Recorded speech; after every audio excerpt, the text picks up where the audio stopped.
भारत के नेता सेना और सैनिकों की तारीफ करते नहीं थकते, लेकिन उनको वे उपकरण मुहैया नहीं कराते जिनसे वो मुठभेड़ और युद्ध के दौरान अपनी जान बचा सकें और आतंकियों तथा दुश्मन सेनाओं को धूल चटा सकें। भारतीय सैनिक अभी भी जिन हेलमेट का इस्तेमाल करते हैं, वो हेलमेट दुनिया की 3 आधुनिक सेनाओं से अगर उन हेलमेट की तुलना करें तो वो अभी भी बाबा आदम के जमाने के हैं। ये हेलमेट 9 mm कार्बाइन का एक बुलेट और AK-47 की नजदीक से भारी बुलेट के आगे नहीं टिक पाते। इसीलिए जब भी जम्मू कश्मीर समेत कहीं भी किसी भी मोर्चे पर मुठभेड़ें जब होती हैं, आमने सामने के जब युद्ध होते हैं, तो भारतीय सैनिकों में हताहतों की संख्या बढ़ जाती है। लेकिन भारत के सत्ताधारी और विपक्ष के नेताओं पर इसका कोई असर नहीं। वे सैनिकों के सर्वोच्च बलिदान और जुलूस इत्यादि में शामिल होकर अपने कर्तव्य की इतिश्री कर लेते हैं। आज हम बताएंगे आपको कि भारत की सेनाएं जिन हेलमेट का इस्तेमाल कर रही हैं, उन हेलमेट के मुकाबले दुनिया की 3 बड़ी आधुनिक सेनाएं कैसे हेलमेट ले रही। संयुक्त राज्य अमेरिका, जिसकी सेनाएं दुनिया की आधुनिकतम सेनाएं हैं, वो उसने अपने ग्राउंड ट्रूप्स के लिए हेलमेट जो अब सप्लाई किया है, वो पर्सनल आर्मर सिस्टम से एडवांस कॉम्बैट हेलमेट में बदल दिया गया है। इस हेलमेट में नाइट विजन गॉगल भी लगा होता है। अमेरिकी सेनाएं नवीनतम हेड गियर हेलमेट में नाइट गॉगल्स या electro optical device, GPS device और कई अन्य हेड माउंटेड डिवाइस लगे हेलमेट इस्तेमाल करती है। ये डिवाइस रियल टाइम स्थिति के बारे में जानकारी देते हैं। इससे सैनिक मुठभेड़ के दौरान या युद्ध के दौरान कमांड और कंट्रोल सेंटर के सीधे संपर्क में रहते हैं। इससे उनकी इंटर और इंट्रा स्क्वाड ऑपरेशनल दक्षता 100% तक बढ़ जाती है। प्रोटेक्टिव हेड गियर में प्रोटेक्टिव हेड गियर हेलमेट वजन में हल्के हैं, लेकिन बैलिस्टिक पेनिट्रेशन के खिलाफ अधिक सुरक्षा प्रदान करते हैं। अमेरिकी सेना के ये हेलमेट बैलिस्टिक विखंडन के प्रतिरोध को बढ़ाते हैं। हेलमेट जिस सामग्री से बना हुआ है, उसमें नया पॉलीइथिलीन शामिल है, जबकि पुराने हेलमेट में अरामिड्स और केवलर यानी एक हार्ड कपड़ा इस्तेमाल किया जाता है। हाँ, अमेरिकी सेना के 82वें एयरबोर्न डिवीजन को फरवरी 2024 में next generation integrated head protection system IHPS का नवीनतम संस्करण मिल चुका है। इस नए हेलमेट का वजन 3.27 पाउंड है, यानी लगभग 1 किलोग्राम के आसपास। हेलमेट बैलिस्टिक और फ्रेगमेंटेशन प्रोटेक्शन को बढ़ाता है और इसका वजन पुराने हेलमेट से 40% तक कम है। अमेरिकी सैनिकों के पास कुछ मॉड्यूलर इंटीग्रेटेड कम्युनिकेशन ऑब्जेक्ट लगे हुए हेलमेट। अमेरिकी सेना के सबसे बड़े दुश्मन रूस की सेनाएं भी आधुनिक हेलमेट 6V47 का उपयोग करती हैं। ये बैलिस्टिक हेलमेट्स हैं जो पैदल सेना युद्ध कार्यक्रम का उद्देश्य है, और रूसी सेना के आधुनिकीकरण कार्यक्रम के तहत दिए जाने वाले ये हेलमेट अरामिड सामग्री से बने हुए हैं। ये संचार उपकरण माउंट करने में भी सक्षम है। रूस के पास बोर्स एल हेलमेट भी है, जिसे स्टील रिसर्च इंस्टीट्यूट ने डिजाइन किया है। ये रोस्टेक के क्लासनिकोव कंसर्न का हिस्सा है।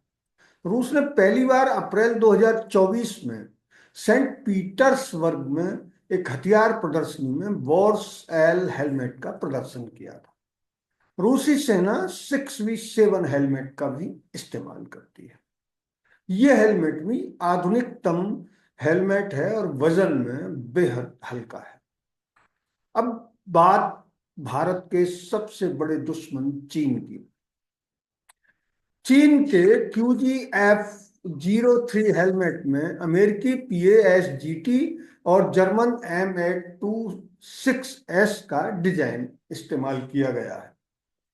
हेलमेट में केवलर कंपोजिट मटेरियल का इस्तेमाल किया गया है। इससे पहले चीनी सेना स्टील के GK80 हेलमेट का इस्तेमाल करती थी। चीनी सेना को अब टाइप 21 PLA हेलमेट भी दिया जा रहा है।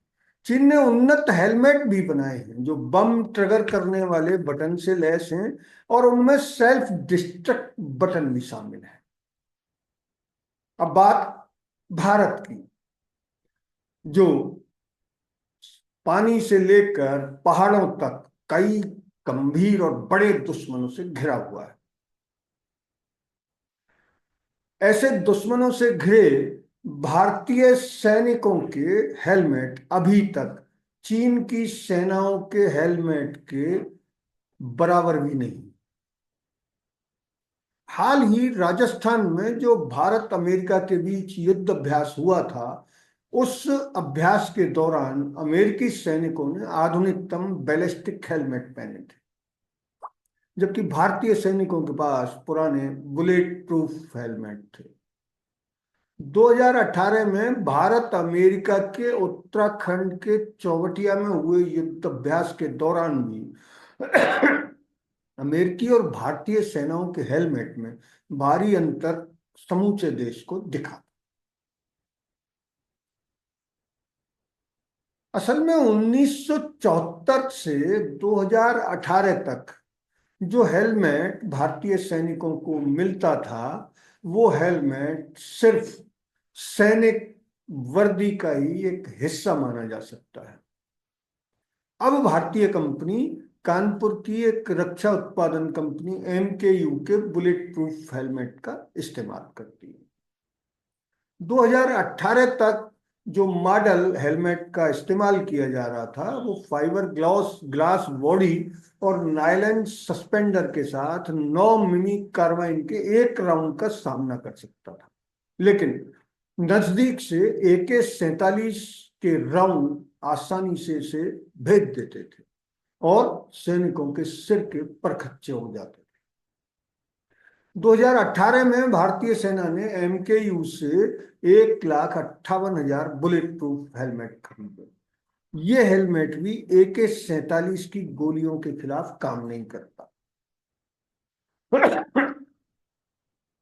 उस दौरान AK-47 से लैस आतंककारियों से जम्मू कश्मीर और पूर्वोत्तर में जो मुठभेड़ें हुई, उनमें हताहत होने वाले जवानों की संख्या जब बढ़ने लगी, तो आखिरकार उन्होंने भी भारत की प्रसिद्धि के अनुरूप पटका नामक एक जुगाड़ बनाया।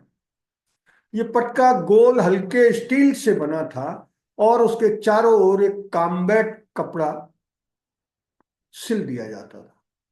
इससे नजदीक से भारी गोलाबारी जब भी होती थी, गोलीबारी होती थी, तो सैनिकों को मामूली राहत मिल जाती थी।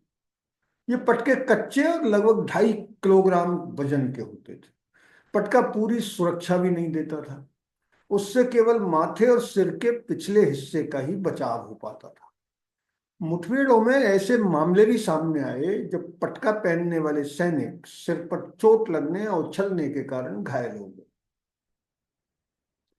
2018 में भारतीय सेना ने MKU हेलमेट के अलावा लगभग 1,60,000 केवलर आधारित हेलमेट का ऑर्डर भी दिया, लेकिन आज भी कई ऑपरेशनों में सैनिक नजदीकी मुठभेड़ों के दौरान अपने ईजाद किए गए पटके पर निर्भर है। 2020 में सेना ने बैलिस्टिक हेलमेट खरीदना शुरू किया। वर्तमान में 4,80,000 फ्रंटलाइन सैनिकों के पास बैलिस्टिक हेलमेट है। अभी सिर्फ 40% खरीद हो पाई है और 50% बाकी है। खरीद का 10% भविष्य के विकास के लिए छोड़ दिया गया है। वैसे तो कई सेना कमांड और विशिष्ट इकाइयां विशेष बैलिस्टिक हेलमेट पाने की कोशिश कर रही हैं, जिनमें विशेष बलों में सैनिक XFIL बैलिस्टिक हेलमेट का उपयोग करते हैं। उसमें एक हाइब्रिड कंपोजिट सेल और एक अनूठी ज्यामिति होती है। भारत ने 2020 में बहुत सीमित संख्या में अमेरिका निर्मित EXFTL high cut ballistic helmet हासिल किए थे। जहां तक देशी रक्षा उत्पादन कंपनियों का सवाल है, तो कानपुर की MKU ने सिख सैनिकों के लिए एक लड़ाकू हेलमेट डिजाइन किया है।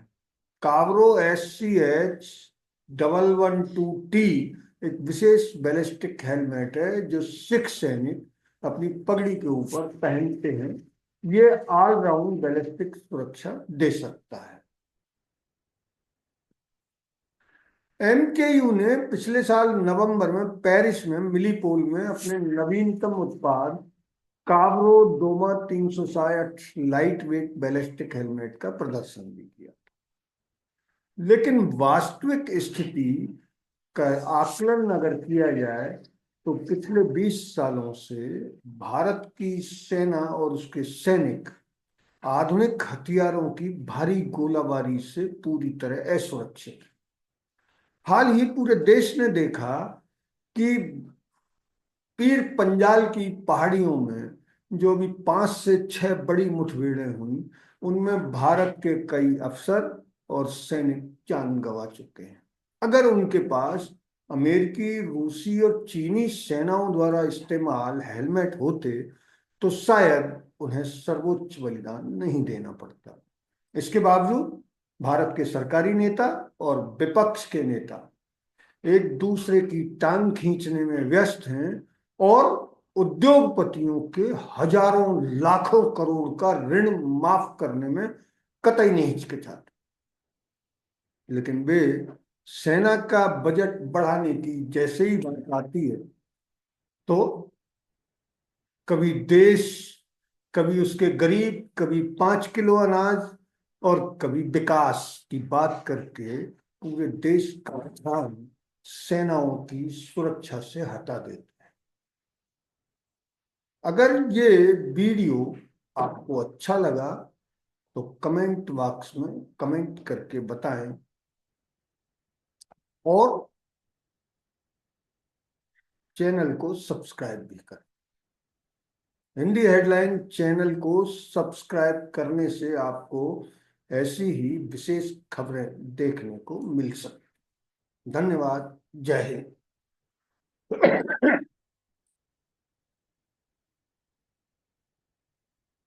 यार हालत खराब।